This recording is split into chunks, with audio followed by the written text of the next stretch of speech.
What's up, guys? Welcome to Blaze Garage. Today we're working on the BMW M4. It's a little bit dirty because I haven't washed it or driven it in a while, but we got a track day coming up in like 2 weeks, I guess.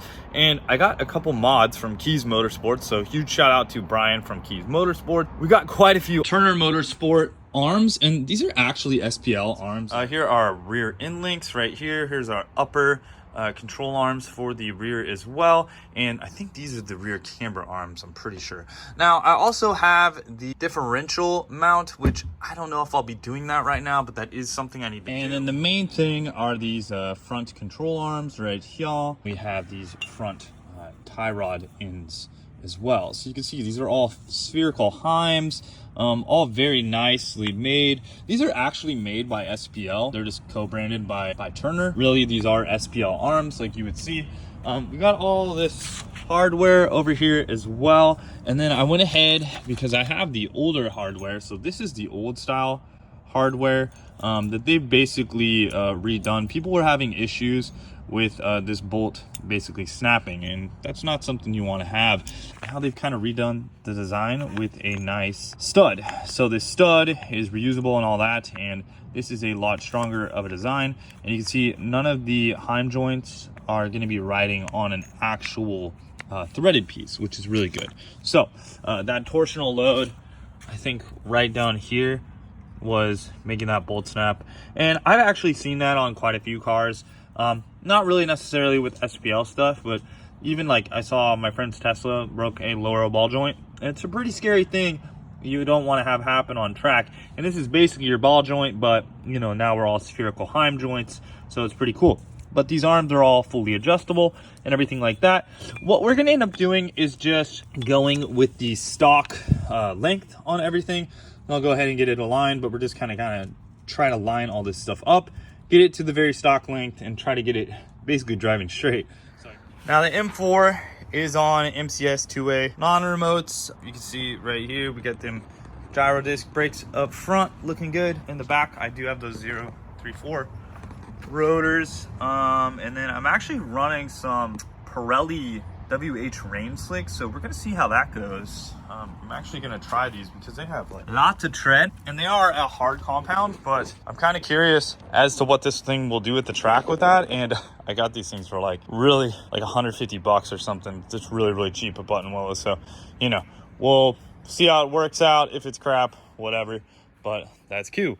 Also need to get these other tires out of here because yeah, one of these is totally corded, or both the fronts were totally corded from last time at Button Willow. Corded out right there, nasty, and not getting a ton of grip on those bad boys. So those were Toyo RRs. I think I did 2 track days on them, and that was a set of takeoffs that had 1 track day on them before. Now I get comments a lot of times on when I'm working on my car, how do I know how to work on this stuff, and how do I know torque specs and all of those things? Today's sponsor is eManuals Online. I will leave a link to this down below in the description, but basically you can download a full manual on how to work on the electrical, suspension, everything that you would need to know on one of these cars. It's basically your master guide. You can download that whole thing and you'll have all the specs, and it's all searchable because it's a PDF. So I'll show it on the screen right here. You can check that out, use the code down there, get a discount. But I absolutely love this thing because it's a great reference, kind of like those old Chilton's guides, I guess you would. And those were really cool. But this just makes it so much easier to work on your car when you have no idea what a torque spec is and you need it to be right, especially if it's like a suspension component or something.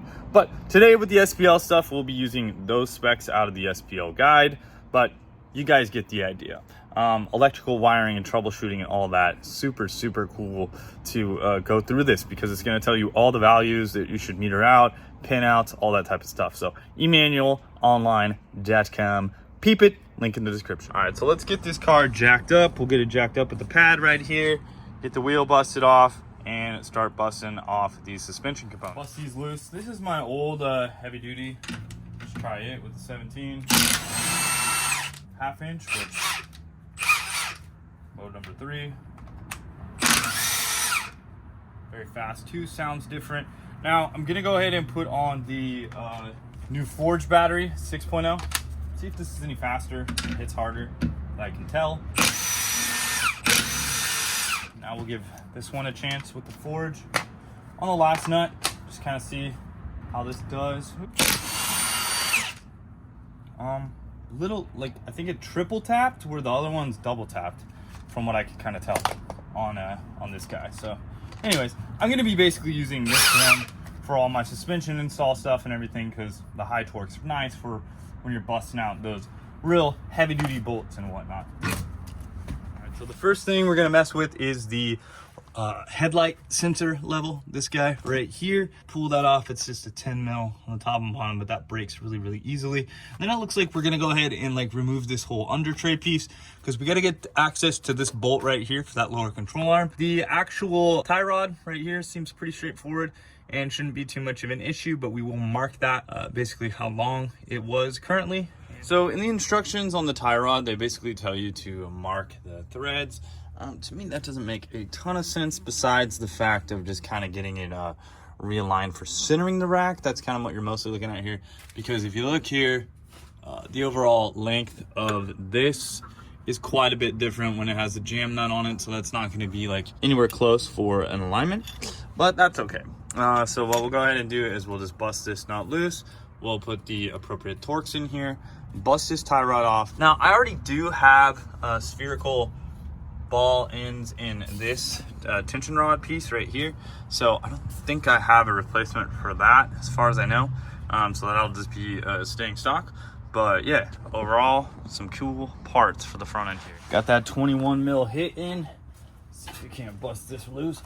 Oh man, it's very tight on there. Let's see if I can get a better angle on this.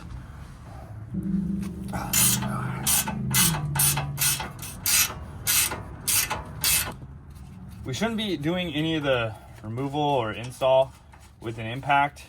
Everything should just be installed with the torque wrench, so just keep that in mind. Let's see if we can't whack this off sometime. That's about as good as we should use a power tool, you know, bang up our M18. You know what? These dent a little bit easier, I think. Seems like. I don't know. Pretty interesting. I didn't really see the conical shape before in here, but you could see it does have that conical shape, which is what's going to work, well, the same as with this situation right here. That'll replace it.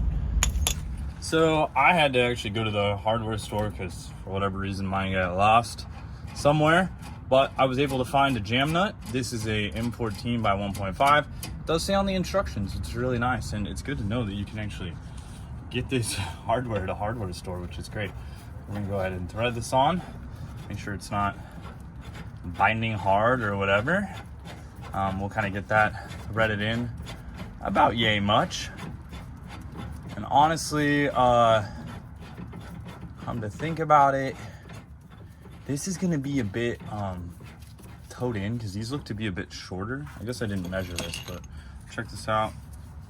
Overall, it is quite a bit shorter here at the top.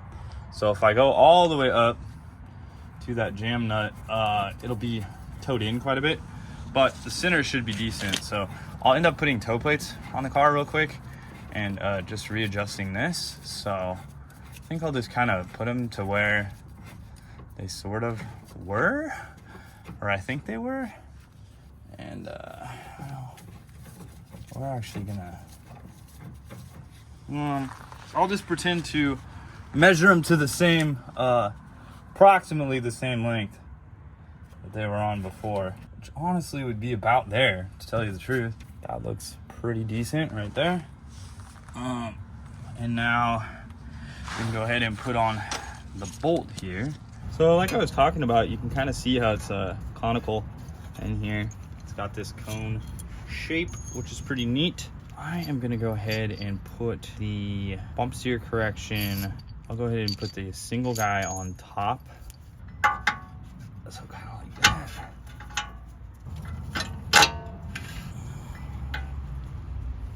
Nuts going on top. So that's a little bit of a bump steer correction right there. That's where this input pickup point is gonna change a little bit. Now we can just adjust where these spacers are. Forget what the maximum on top is, but I just put one on top just to kind of bump it up just a little bit. Ideally, we want this in line pretty well parallel, just straight. That's how we, you know, kind of configure it, but that's usually under load. So we'll just kind of do it like this, put it on here for now, and then we'll torque it down. All right, tighten that one down to 110 foot-pounds. I'm gonna go ahead and I guess I'll mark all this stuff with some paint markers. So now I have the ride height adjuster removed. That was a 10 mil and a 9 millimeter to hold this. Right here is where we're gonna have the nut, but we do have a little bit of this under tray. I could remove the whole under tray. I don't think it's necessary. If it is, I will, but I'm just gonna go ahead and remove a couple of these screws here. They kind of hold this whole, oh, I guess it's an 8 mil. That hold this whole thing on so I can kind of get in there a little bit better, and we'll go ahead and take that bolt off. Inside nut up here at the top, so we'll also bust that one loose, and then we can get this whole arm out of here. So I did actually rattle that top bolt loose with the impact because it was kind of hard to get off.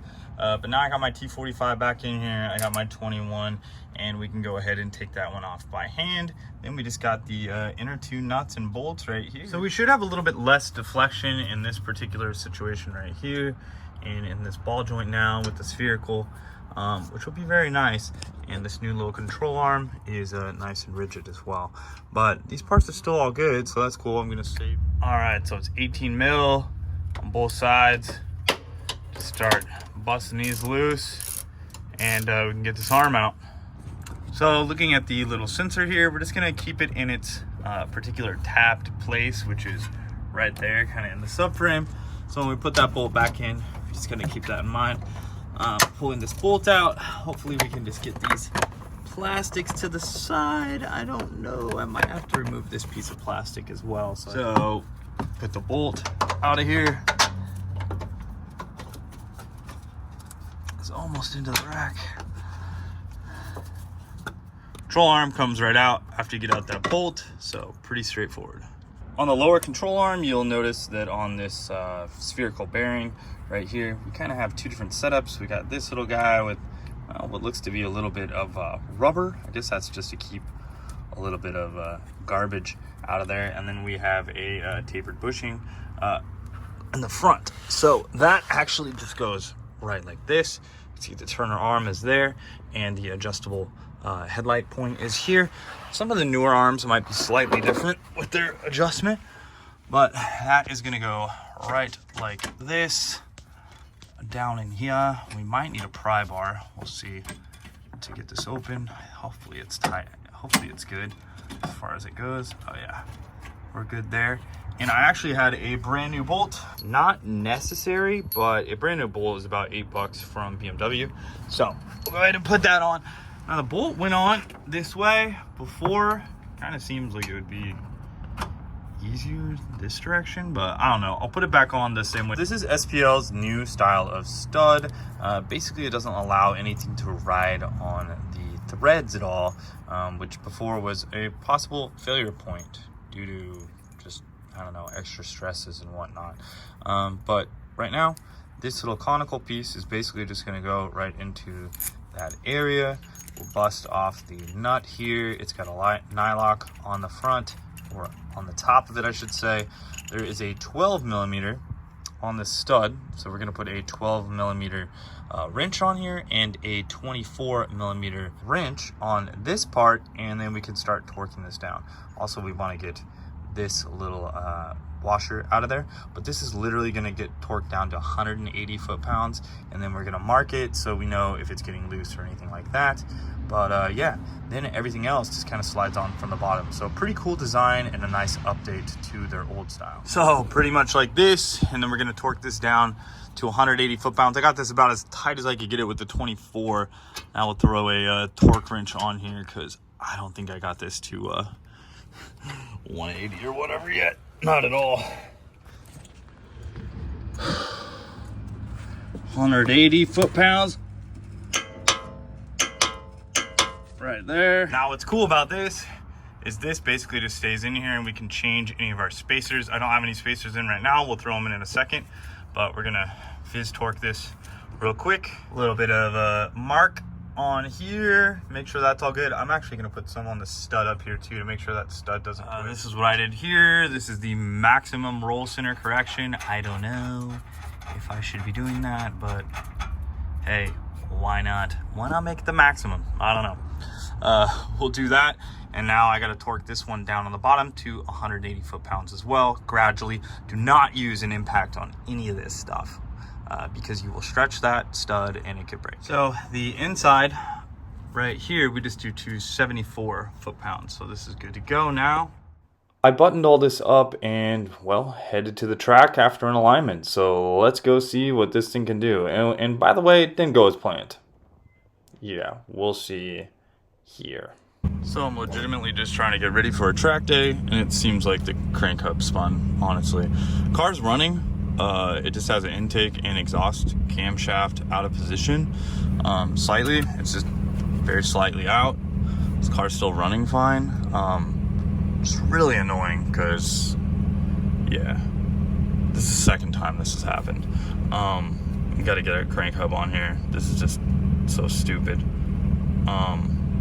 Yeah, pretty much. That's the gist of it. So I don't even know if I'm gonna be able to do this track day today, which is really, really freaking annoying. Well, guys, I'm out here at Thunderhill West in the M4. Was actually trying out some different tires I had. I picked these up in the Buttonwillow Boneyard for real cheap. They're Pirelli WA train slicks. They worked really well, actually, on the car. However, car spun the crank hub, so I'm getting codes. I was in limp mode. I ran a 129 in limp mode though, so I'm actually proud of that. Did a couple laps. These tires looked actually brand new before I went out there, and they actually kind of tore them up a little bit, even with zero boost and like no power. We were hitting a whopping 67 miles an hour in that front straight, which is pretty hilarious. Usually we're over 100, so yeah, it's pretty good. But yeah, next video I guess is going to be doing a crank hub on this thing.